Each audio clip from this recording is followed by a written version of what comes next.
Сайн бацхан үзэгчдээ эдийн засгийн тойм нэвтрүүлгийн шинэ дугаар эхэлж байна. Өнөөдрийн нэвтрүүлгээр аж үйлдвэрийн салбарын нийт үйлдвэрлэл энэ оны эхний 2 сарын байдлаар өмнөх оны мууяас 255 тэрбум төгрөгөөр өслөө. Энэ оны эхний 2 сард алтны экспорт 41 сая Америк доллараар өссөн нь нийт экспорт өсгөд гол нь нөлөөлжээ. Монгол улсын нийт хөрөнгө оруулалтын 30 гаруй хувийг уул уурхайн салбарт ангаар эзэлж байна.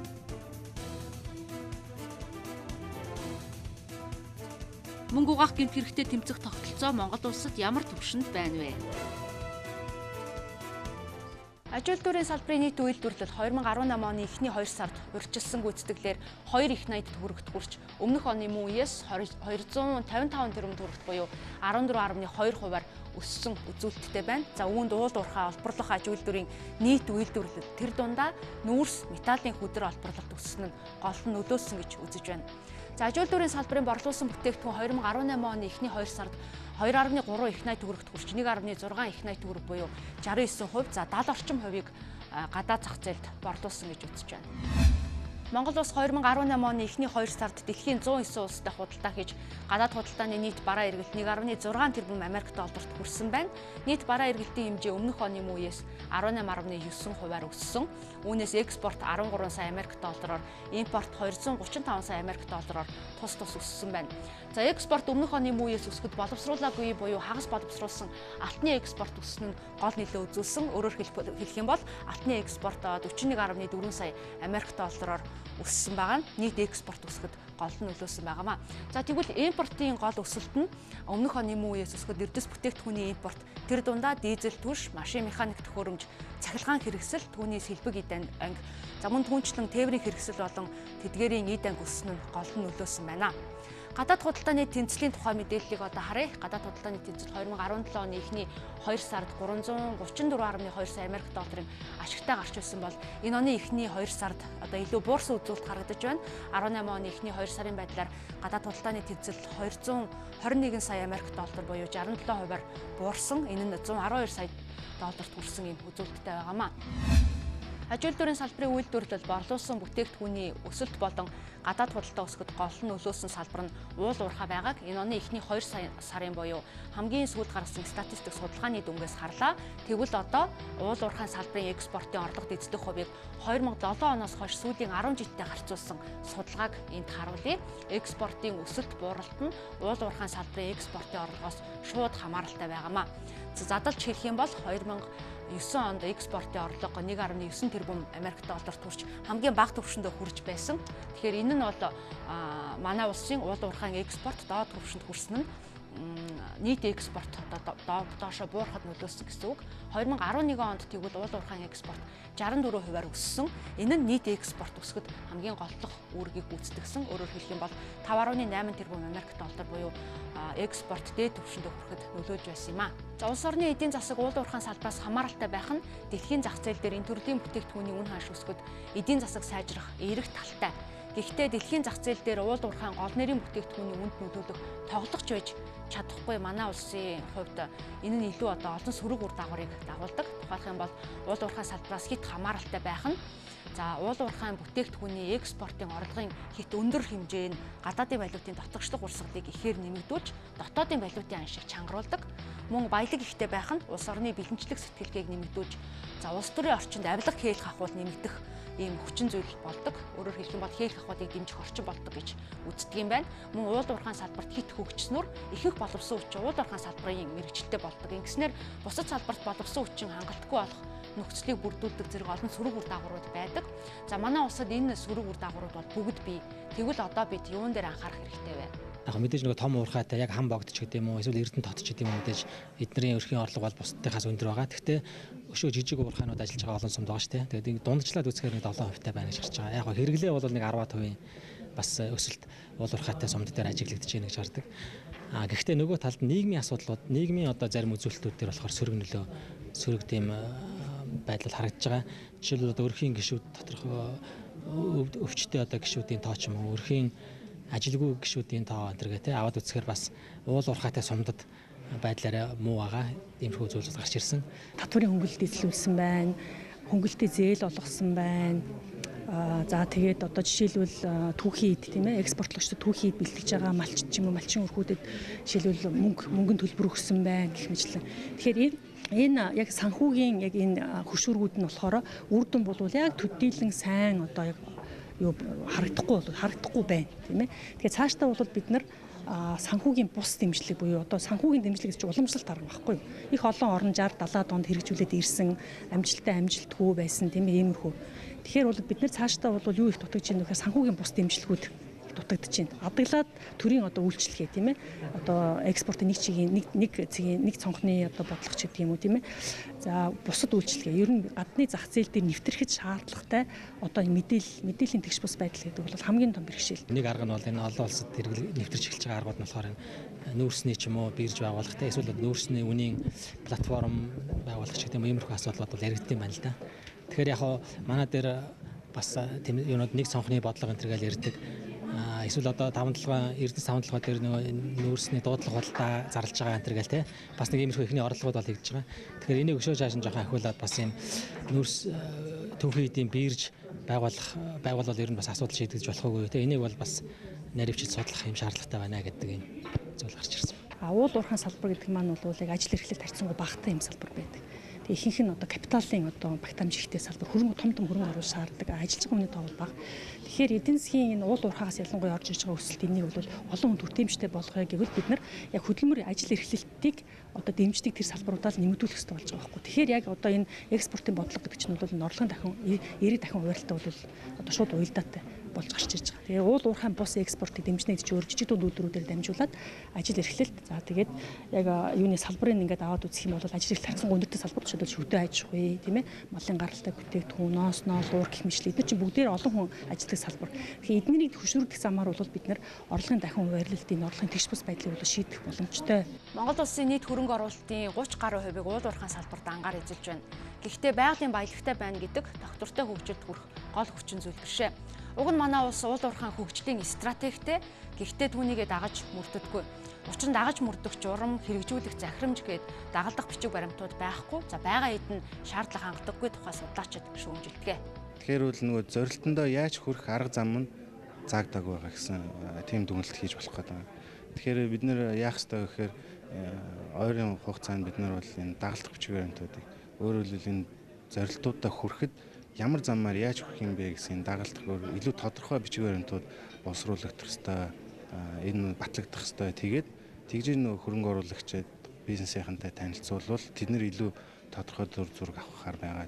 Яг одоогийн түвшинд бол том зураг нь бол харагдаад байгаа боловч яаж хүрэх вэ гэдэг нь бол тэр бол харагдахгүй байгаа гэсэн тийм дүр зураг. Ер нь бол уул уурхаагаас ихэнх одоо эдийн засаг болон бусад салбар хамааралтай байна гэдэг нь эргээд одоо эерэг нөхцөл байдлыг үүсгэж байна уу эсвэл ирээдүйд одоо сөрөг орчтыг бүрдүүлэхээр байгаа юм. Тэгээ энэ бол маш өргөн хүрээнд асуудаг асуудал. Яагаад тэгэхээр бид нар өмнө ярьжсэн галан хүчин баялагын хараал хэрэгцээ уул уурхайн салбарын орлогыг зөв зохицуулж чадахгүй бол зөв шингээж чадахгүй бол баялагын хараал болдог. Өөрөөр хэлбэл орлогын ялгаа асар их болдог, ядуур өсдөг, эдийн засгийн өсөлтөнд саардаг. Хэрвээ зөв зохицуулах юм бол эдийн засгийн олон төрөлжил бий болдог, хуримтлал бий болдог, эдийн засгийн өсөлтөнд сайжирдаг ийм дүр зураг. Засгийн газрын доктортой хөгжлийн зорилтууд тавьсан зорилтоо яаж хүрэх юм бэ гэдгийг чинь бүгдээрээ энэ дагалдах бичиг баримтуудаар суурилах гэдэг байгаа байхгүй дагалдах хөтөлбөрүүд дээр. Тэгэхээр тэд нар нь байхгүй болохоор цаатлын зорилт нь хараад байдаг нь яаж очих хүрэх зам нь харагдахгүй байгаа. Тэгэхээр бол энэ замыг хэн зурах вэ гэхээр ялангуяа засгийн газар бол мэдээж хамгийн том хөрөгтэй оролцсон. Нөгөө талаас бол иргэний нийгэм бол бас хүчтэй оролцох хэрэгтэй. Судалгаа шинжилгээний байгууллагууд бас өөрийнхөө чадвараа дайшлах хэрэгтэй. Яагаад гэвэл засгийн газар дээр чадвар нь хязгаарлагдмал бүх асуудал руу бүх талын шинжилгээ хийсэн байх албагүй. Гэтэл тэр сул тал нь бол судалгаа шинжилгээний байгууллагууд дээр чадвар нь суудсан байдаг. Тэгэхээр бол энэ харилцаа уялдаатай явах юм бол энэ дагалдах бичиг баримтуудыг боловсруулах боломжтой гэж үзэж байгаа. Монгол улсыг 2020 он хүртэл хөгжүүлэх засгийн газрын мөрийн хөтөлбөрт эдийн засгийг хөдөлгөх томоохон төслүүдийг гадаадын шууд хөрөнгө оруулалтаар хийхээр тусгажээ. Дэлхийн зах зээл дээр уул уурхайн бүтээгдэхүүний үн буурвал гадаадын шууд хөрөнгө оруулалт буурахад нөлөөлж болзошгүй. Тиймээс том төслүүдийг гадаадын шууд хөрөнгө оруулалтад найдаж орхих нь эрсдэлтэй гэж эдийн засгчид үзэж байгаамаа. Бидний бол яг үнэндээ бол найдаад байна. Юу гэсэн үг вэ гэхээр олон улсын зах зээл дээр эзэс бүтээгдэхүүний үн ер нь бол өндөр байна гэж найдаж байна. Тийм учраас манайхан мөнгө орж ирнэ. Энэ бол ер нь бол жоохон азад төсөл зүйл байхгүй. Энэ төслийн мөнгийг бидний гадаадын шууд хөрөнгө оруулалтаас л оруулнаа гэж хэлж байгаа байхгүй. Тэгэхээр энэ чинь яг үнэндээ энийг санхүүжүүлэх тэр нөгөө хөрөнгөчин баталгаагүй магадгүй орж ирэхгүй ч магадгүй эсвэл орж ирч магадгүй. Үнэхээр ингээд нөгөө эзэс бүтээгдэхүүний үн бүр огцон мөсөөл гадаадын шууд хөрөнгө оруулалт огцон ороод ирэхгүй тохиолдолд бол энэ төслүүд бол ер нь бол хийгдчих юм ач боломжгүй. За нөгөө талаас дэлхийн зах зээл дээр түүхэн эдийн үн буурсан үед ч хөрөнгө оруулагчид Монголд итгэж байх таатай орчин бүрдүүлэх хэрэгтэй. Ийм орчныг татварын хөнгөлөлт болон бодлогын доктортой байдлаар бүрдүүлж болно. Ганцхан түүхийн эдийн үн өөрөлдөлтийн гадаадын шууд хөрөнгө оруулалтыг татаад байна уу? Үгүй. Монгол мэдээж засаглалыгаа сайжруулах, институцийг сайжруулах энэ хоёрхан үг юм шиг боловч хойдол нь болохоор хууль эрх зүйн орчны асуудлууд байдаг. Тэгэхээр тухайн зах зээлийг зохицуулж байгаа зохицуултууд нь сайн байх хэрэгтэй асуудлууд байж байгаа. Хуулийн хэрэгжилт нь бол яг бодит байдал дээр хэрэгждэг асуудал байгаа.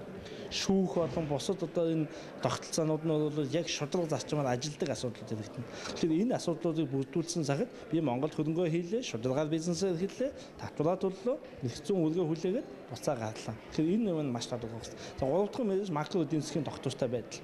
Инфляц нь ямар байх нь валютын хэд инфляц нь өндөр валютын анш нь хэд сулраад байдаг бол би хөрөнгө оруулалт хийлээ орлого оллоо буцаагаа инфляц валютын аншинд идэгдчихээр миний хөрөнгө оруулалт өөрөөр хэлбэл бол тэгэхээр 3 дугаар 4 дахь нь болохоор хөрөнгө оруулалтын орчноор эрх зүйн хувьд татварын таатай орчин бүрдүүлж байгаа юм уу?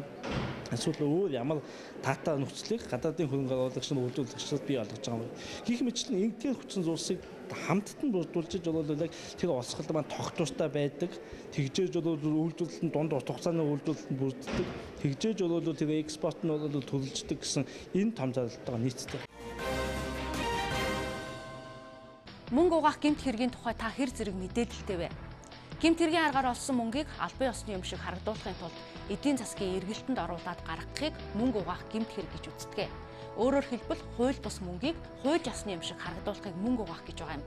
Олон улсын хэмжээнд мөнгө угаах гэмт хэрэг ихэвчлэн хүний наймаа, зэвсгийн наймаа болон терроризмыг санхүүжүүлэх гэмт хэрэгтэй холбогддог юм байна. Тэгвэл манайд энэ төрлийн гэмт хэрэг гардаггүй. Эхлээд нэг судалгаа харъя. Монгол улсын мөнгө угаах, терроризмыг санхүүжүүлэхдээ тэмцэх тогтолцооны нөхцөл байдал үр дүнгийн үнэлгээний судалгаа энд харагдаж байгаа юм. За үр дүнгийн үнэлгээгээр 80 гаруй хувь нь муу, 20 орчим хувь нь дунд зэрэг гэж үнэлэгдсэн байна. Сайн гэдэг үнэлгээ огт байхгүй буюу одоо тэг хувьтай байна. Энэ нь Монгол улсыг энэ төрлийн гэмт хэрэгт оролцох холбогдох эрсдэлтэй орн гэж олон улсад үнэлэгдэх эрсдэлтэй нөхцөлийг бүрдүүлж байна. Үр дүн бол таарахын байгаа. Ерөнхийдөө бол одоо хууль журам тий байгууллагуудын үйл ажиллагаа хариуцж байгаа байгууллагуудын хувьд байгаа боловч одоо үр өгөөж гэдэг юм уу те үр дүн үйл ажиллагааны үр дүн байхгүй байна гэсэн тийм дүгнэлтэнд хүрсэн байгаа. Цагаан мөнгө гэдэг нь одоо төрөний хэлдгээ те одоо та бидний цалин одоо хууль ёсны хурлага. Хар мөнгө гэдэг нь яг гэмт хэрэгээс олсон тийм ашиг гэд хэлчихье те. Тэгээд гэмт хэрэгтнүүд тухайн мөнгөө одоо төрөл бүрийн аргаар цагаан болгох гэж харагдуулдаг. Энэ дээр манай иргэд одоо өөрийн мэдлгүйгээр ч юм уу те мэдээлэл багахгүйгаасаа болоод бас өртөж болжгүй. Энэ дээр анхаарах хэрэгтэй. Өөрөөр хэлбэл одоо өөрийнхөө үйл ажиллагаанд те хувийнхаа үйл ажиллагаанд компанийнхаа үйл ажиллагаанд хаанаас ямар мөнгийг те ямар замаар татаж авч байгаа те анхааралтай байх хэрэгтэй. Монгол улсын хувьд 2004 онд мөнгө угаахтай тэмцэх санхүүгийн арга хэмжээ авах байгууллагын Аз номхон далайн бүсийн байгууллагад гишүүнээр нэгдсэн байдаг. Тэгвэл 2006 онд мөнгө угаах болон терроризмыг санхүүжүүлэхтэй тэмцэх тухай хуулийг баталсан. Хэдийгээр манай улс мөнгө угаах, терроризмтэй тэмцэх хуультай боловч энэ төрлийн эрхтэй холбогдох зарим зүйл заалт нь эрүүгийн хуульд тусгагдаагүй байна. Ялангуяа мөнгө угаах гэмт хэргийг суур гэмт хэрэг гэж үзэхгүй байгаа нь энэ төрлийн хэргийг илрүүлэхэд саад учруулдаг тухай албаныхан хэлж байна. Төрөөс мөнгөний бодлогын талаар 2018 онд баримтлах үндсэн чиглэлд мөнгө угаах, терроризмыг санхүүжүүлэхтэй тэмцэх үндэсний зөвлөлийн ажлыг эрчимжүүлэх, мөн эрх зүйн орчныг олон улсын стандарттай нийцүүлэх тухай заалтыг оруулсан. За мөнгө угаах, терроризмыг санхүүжүүлэхтэй тэмцэх тухай хуульд өөрчлөлт оруулахаар улсын хуралд мөн өргөн бариад байна. Гол оруулсан өөрчлөлтүүд нь юу вэ гэхээр одоо олон улсын жишгээр бид нар хэн шалгалтынхаа үйл ажиллагааг эрсдэлээр суурилсан зарчимлуу шилжүүлж байгаа. Тэ? Ерөнхийдөө бол мэдээлэх үүрэгтэй байгууллагууд үйл ажиллагаагаа явуулахад одоо өөрийнхөө харилцагчийг тий хөвгөн байна уу, байгууллага байна уу, харилцагчийг илүү сайн мэдсэн байх ёстой, таньсан байх ёстой. Тэрнийхээ үндсэн дээр одоо хэр зэрэг мэдээллийг тухайн харилцагчаасаа шаардах юм. Яг иймэрхүү зарчимд шилжих юм. Манай улс мөнгө угаах болон терроризмыг санхүүжүүлэхдээ тэмцэх хууль эрх зүйн орчноо сайжруулж, олон улсын жишгт нийцүүлэх нь урт хугацаанд гадны хөрөнгө оруулагчид Монголд итгэл нь нэмэгдэх юм давуу талтай. За нөгөө талаас олон улсын хил дамнан үйлдэгддэг томоохон хэрэгүүд Монголоор дамжих эрсдлийг бууруулах нөхцөл одоо илүү сайжирна гэж үзэж байгаамаа. За бид та бүхэнд улсын хурд өргөн бариад байгаа мөнгө угаах, терроризмтэй тэмцэх тухай хуулийн утга агуулга, Монгол улстай хууль эрх зүйн орчны тухай зарим чухал мэдээллийг онцлог өргөхийг зорилоо. Гадаадын шууд хөрөнгө оруулалтыг татах тогтвортой бодлоготой болохын тулд юун дээр анхаарч ямар өөрчлөлт хийх хэрэгтэй байгаа тухай судалгааны баримтуудаар жишээ болгон танилцууллаа. Мөн уул уурхайн орлогыг урт хугацаанд үр ашгаа өгөх салбар болох одоо хөдөлмөр мөн нийгмийн салбарт төвлөрүүлэх бодлого шийдлийн тухай судлаач эдийн засагчдын байр суурийг хүргэлээ. Та бүхэн эдийн засгийн тойм нэвтрүүлгийн шинэ дугаарыг хүлээн авлаа. Эдийн засгийн тойм нэвтрүүлгийг сэтгүүл санчирмаагийн бэлтгэснээр хүргэлээ. Анхаарлаа хандуулсан баярлалаа.